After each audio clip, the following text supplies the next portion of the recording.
Hi, how's it going? I'm a regular Japanese dad living in East London. Today I want to talk about carbon footprint.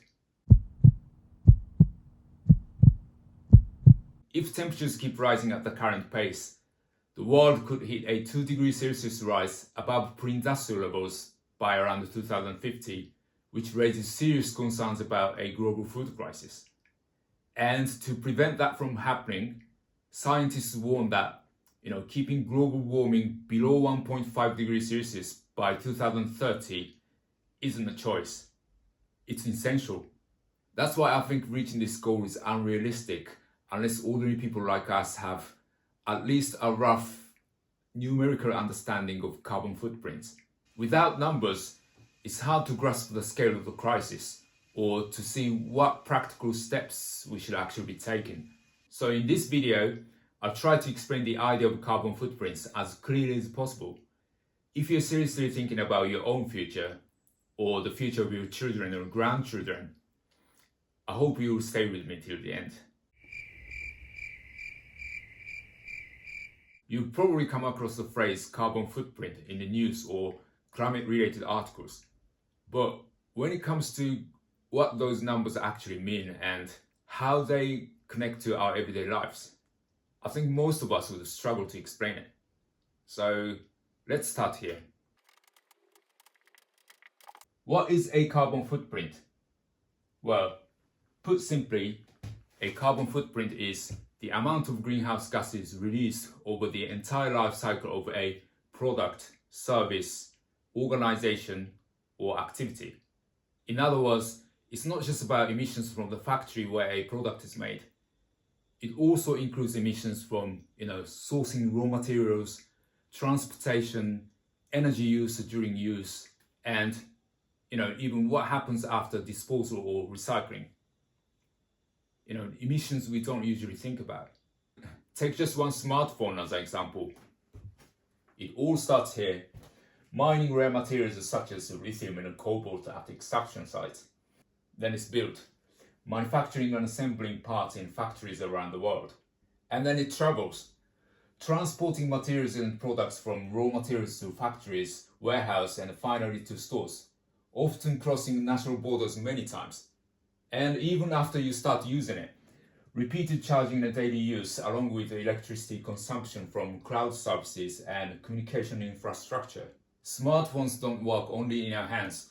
They're constantly connected to massive computers and data centers around the world. And finally, this part is easy to forget.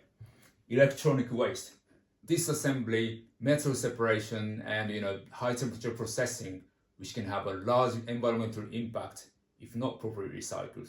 Every step leaves a footprint. In short, a carbon footprint is just adding all of this together and saying this product emits about this much in total. If you're wondering what this looks like in real life, one clear example is Oatly, the oat milk you see in cafes all the time these days. You can also find carbon footprint information on the package of major plant-based meat brands like Quorn Foods.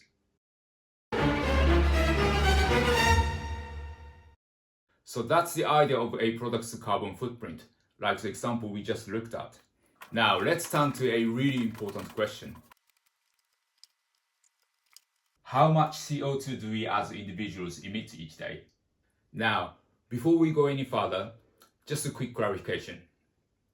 To keep things simple, I'll be using the term CO2 to represent the overall greenhouse gas emissions. In reality, this includes other gases like methane and is usually measured as CO2 equivalent or CO2e.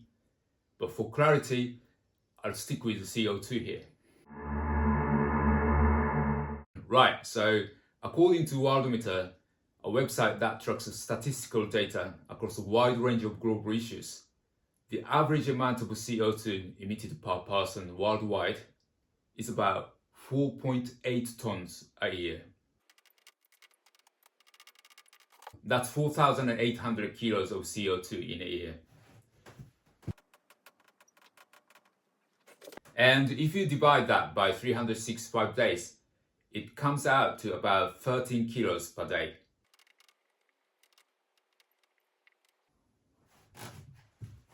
Other sources give slightly lower numbers like 4.6 or 4.7 tons a year. So if you take those into account, we're talking about roughly 12 kilos of CO2 per person per year on average. For now, I just want you to remember 12 kilo average. That's the amount of CO2 we give off just through normal daily life. Things like eating, using electricity, and getting around without doing anything special. But this is just an average and it changes a lot depending on where you live. In my home country, Japan, it's about twice that amount, 24 kilo a day.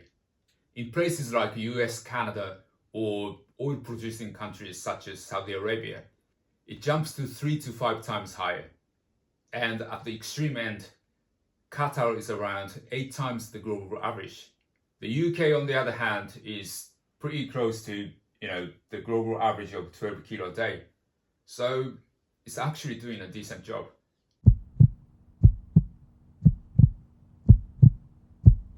Now, here's a really important part. Remember how I said at the start that if we keep going like this, the global average temperature could rise by 2 degrees Celsius around 2050. And to prevent that, we need to keep warming below 1.5 degrees Celsius by 2030. And to make that happen, we would have to bring average CO2 emissions per person down to 6 kilos a day globally. So basically the UK would have to cut its emissions by half and Japan by 3/4. That's going to take some serious effort.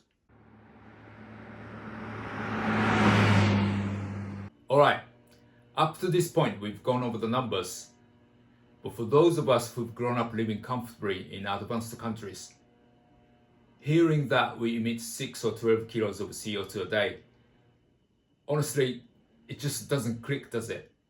So to make it a bit easier to picture, here are some concrete examples.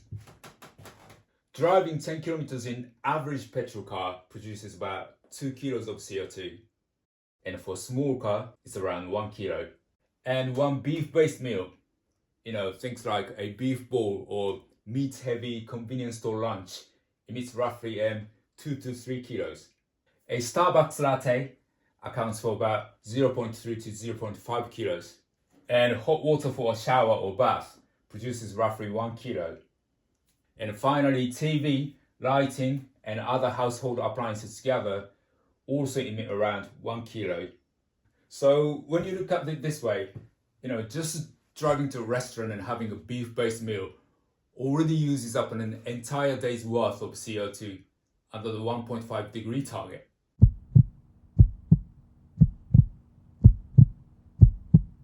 Anyway, just to be clear, the numbers we've just gone through aren't meant to blame anyone. They're simply here to help us understand how much CO2 we are actually emitting. And with that, that's it for today. And finally, to recap some key points.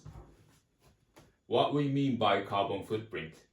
The fact that the global average is about 12 kilos of CO2 per person per day, and that to stay below 1.5 degree target by 2030, we need to bring that down to around 6 kilos a day, plus a rough sense of how much CO2 different everyday activities actually produce. So keep those in mind, and I'll see you next time.